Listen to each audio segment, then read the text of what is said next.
Have you ever noticed how weird money feels at certain numbers? Like saving $1,000 feels insanely hard.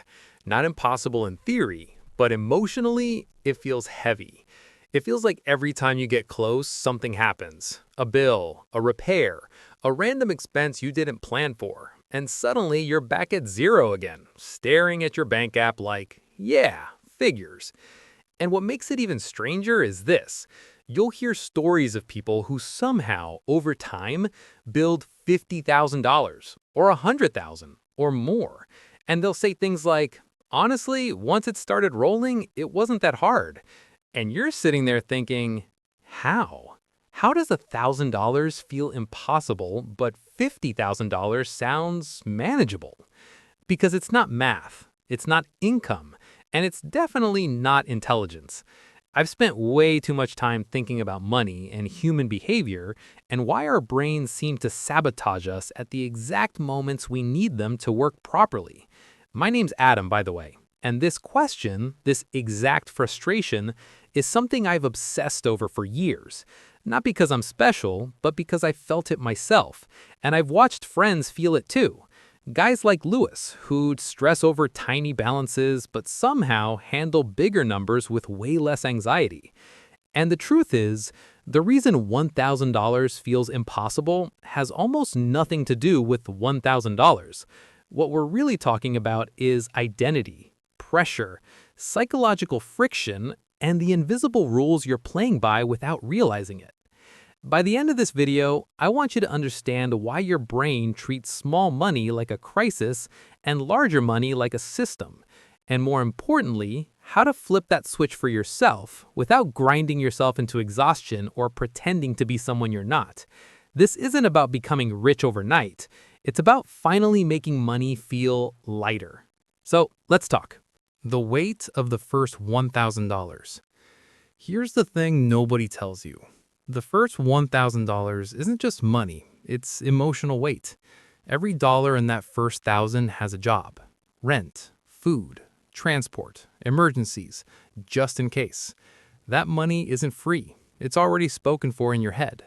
So when you try to save it, you're not just moving numbers around. You're fighting fear. Fear of being unprepared. Fear of being irresponsible. Fear of being one bad week away from trouble. So when people say, just save $1,000, it sounds simple, but emotionally, it feels like telling someone to hold their breath underwater and relax at the same time. I remember a phase where I'd save a few hundred, feel proud for about 5 minutes, and then immediately feel anxious, like the money didn't belong there, like it was dangerous to let it sit still. And that's because at the beginning, money equals safety, not growth, safety. Every unexpected expense feels personal. Every setback feels like proof you're bad with money.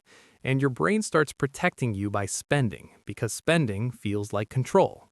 That's why $1,000 feels fragile, because it is. Not financially, psychologically. Why small amounts create big pressure. Here's something strange. The less money you have, the more pressure each dollar carries. Think about it. If you have $200 in your account, a $50 expense feels huge. It's 25% of everything you've got. It demands attention, emotion, stress. But if you have $50,000, a $50 expense barely registers. It doesn't threaten your identity. It doesn't disrupt your system. So when people with more money say things like, I don't really think about small expenses, they're not being careless. They're operating from a completely different mental environment. When money is scarce, you live in reaction mode. When money is abundant, you live in planning mode. And planning feels calm. Reaction feels exhausting. This is why trying to budget harder often backfires. You're adding rules to a system that's already under pressure. It's like tightening your grip on something slippery. The harder you squeeze, the faster it escapes. What actually changes everything is not discipline, it's distance.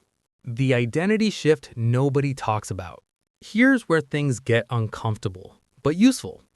Most people don't fail to save because of math. They fail because their identity hasn't caught up yet.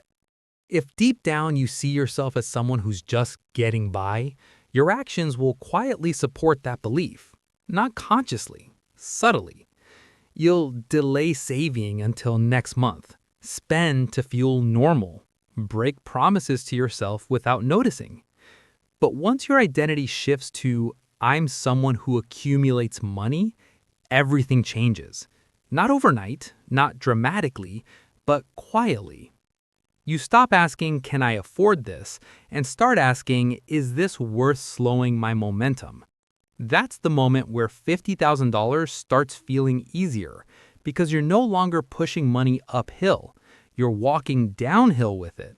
Why $50,000 feels like a system, not a struggle. At higher amounts, money becomes boring, and that's the secret. It stops being emotional, stops being dramatic, stops being tied to your self-worth. It becomes a system. Income flows in, expenses flow out, savings happen automatically. Nobody builds $50,000 by trying really hard every day. They build it by removing decisions. Automatic transfers, predictable routines, simple rules they don't argue with. The effort is front-loaded. The payoff is calm. And calm compounds. The trap of waiting for more income. A lot of people tell themselves, I'll start saving when I earn more. And yeah, higher income helps, obviously. But here's the uncomfortable truth. If you can't keep $1,000, you won't keep $10,000. More money doesn't fix leaky behavior. It just hides it longer. The goal isn't to save more. It's to make saving boring. That's how rich people think. Not exciting, not motivational, boring. How to make $1,000 feel lighter. This is where things get practical. You don't make $1,000 easier by staring at it. You make it easier by breaking its emotional charge. That means separate accounts, automatic transfers, no checking the balance constantly, no attaching pride or shame to it. Your job isn't to feel good about saving. Your job is to make it invisible. Momentum beats motivation every time. The quiet confidence that changes everything. Something interesting happens once you pass certain numbers. You stop proving. You stop comparing. You stop explaining yourself. Money becomes internal, personal, calm. You don't feel rich. You feel steady. And that steadiness leaks into everything. Your decisions, your stress levels, your patience. That's why $50,000 feels easy, because by then you're not chasing it. It's just happening. So here's the truth I want to leave you with. $1,000 feels impossible, not because you're bad with money, but because it's the hardest psychological stage. It's where fear, identity, pressure, and habits all collide at once. And $50,000 feels easy, not because those people are smarter, but because they've already crossed that invisible mental line. They're not stronger than you. They're just calmer. This isn't about hustling harder.